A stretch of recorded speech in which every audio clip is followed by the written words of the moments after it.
Hi, I'm Hsing-ay Hsu, and welcome to Midday Musical Moment. 大家好，我是许心爱，欢迎收看午间琴音。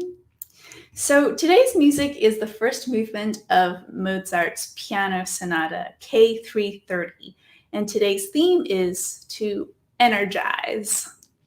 Let's connect our mind, body, and heart by enjoying music together. And we'll take a moment to find our breath. Inhale and exhale. So we've talked about the importance of listening to our bodies and then making our intentions clear. Today, let's talk about the importance of getting the energy to carry out our intentions. And my cultural nugget of the day is about taking dance lessons. So in China, professionals start training at a very young age, and their body type, their talents are discovered at age 3 or 4. And I did not have very straight legs, but I really wanted to dance. There's something about motion that is corresponding to music that just really excited me. And so one day, a dance teacher came to visit my parents socially, and my mom politely asked if she would let me take a couple dance classes. And she agreed, but she said very condescendingly, "Well, you're never going to be a dancer because your legs aren't straight enough." So with that on my heart, I didn't really go anywhere with dance. But when I was in 5th grade and we had already been living in the US, we moved to a town where there was a dance studio within walking distance from our house. And I walked in and asked for dance lessons. And this lady didn't care at all how straight my legs were. She said, "Yeah, come anytime." And she even took me to New York City to take a class together at the Steps Dance Studio. And so I guess the moral of the story is just find the people who are going to share your passions and who are going to appreciate what you love to do. Now, throughout my whole life, I was never good at any sports, team sports, but dance was something that allowed me to exercise and move.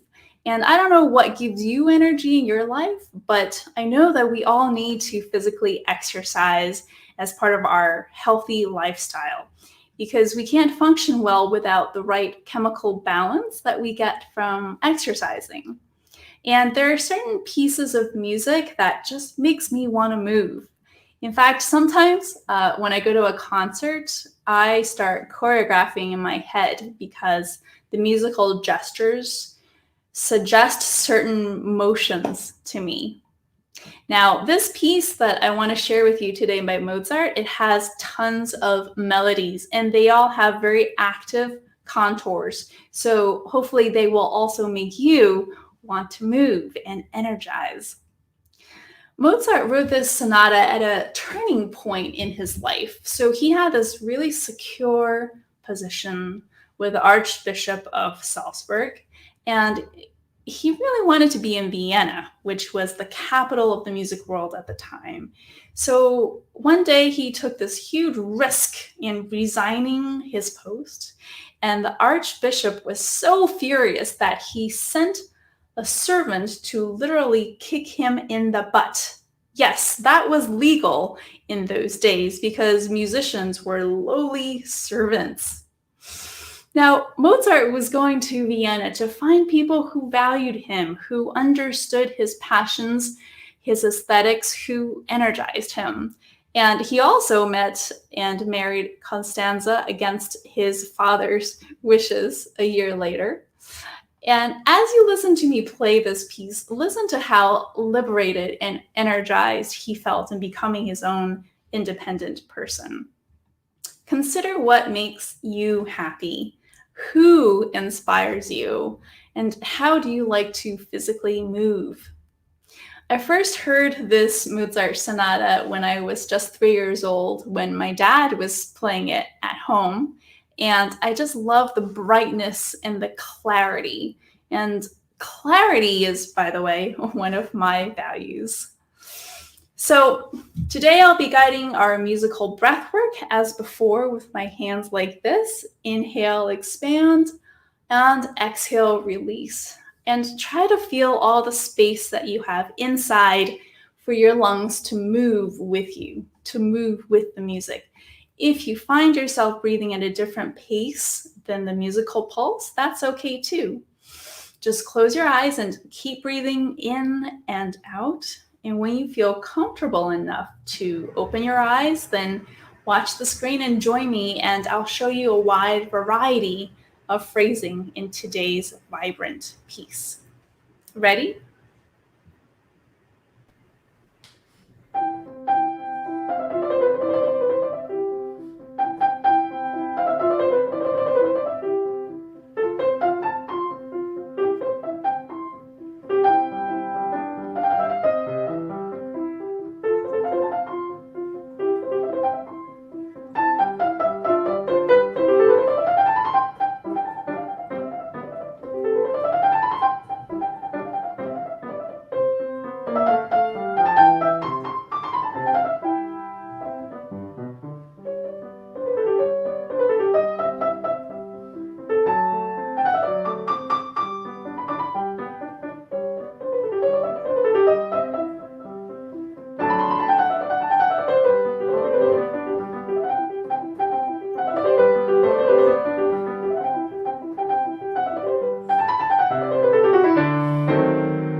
Okay, so our activity of the week. Sometimes we just need to get out of our head and into our body, move to the music, lift and align our posture so that our internal organs have space to move. And the interesting thing is, the less energy we feel, the more we need to exercise and move. And as it becomes part of our lifestyle, I think we actually compound our energy. So take a walk in nature. It's a fantastic way to unwind and let your eyes relax, move all the joints. And if you can't physically go somewhere right now, you can also access your favorite place emotionally and mentally. Remember the 3 favorite places that you were so grateful for in episode 3? You can change the scenery to your story anytime. Now, let's take a moment to notice how you're feeling.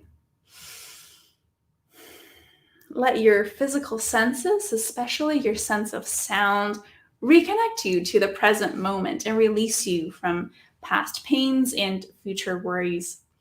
If you have more mental clarity, if you feel more ready to engage, and if you feel that your spirit is more uplifted, then you have had a great musical moment today. Share with me what you heard and leave me a comment in my YouTube. Here is an email comment from last week. Thank you, Hsing-ay, for sharing with me. It was beautiful. I love the way you interpreted this movement. Very exquisite sound and delicate touch. I really appreciate what you have done for the webinar. Well, thanks for that encouragement. Next week is our season finale. So we're going to have a prelude by Rachmaninoff. And if you want to get a fuller context of how Rachmaninoff connected his life and music, come to my Rachmaninoff live webinar this coming Tuesday, July 27th. Details and additional resources are on my website, hsingayshu.com. Also, for our finale, we have a conversation presented in partnership with New Haven Symphony Orchestra. It will feature a conversation with Dr. Keith Churchill, the new president of the Yale New Haven Hospital, as well as the president of the board at the New Haven Symphony Orchestra. And remember that you can suggest questions. So you can email me at thenumegstudio@gmail.com before Monday at noon. And there is also ways for you to get in touch through the yalechina.org website. Happy listening, and I will see you next week.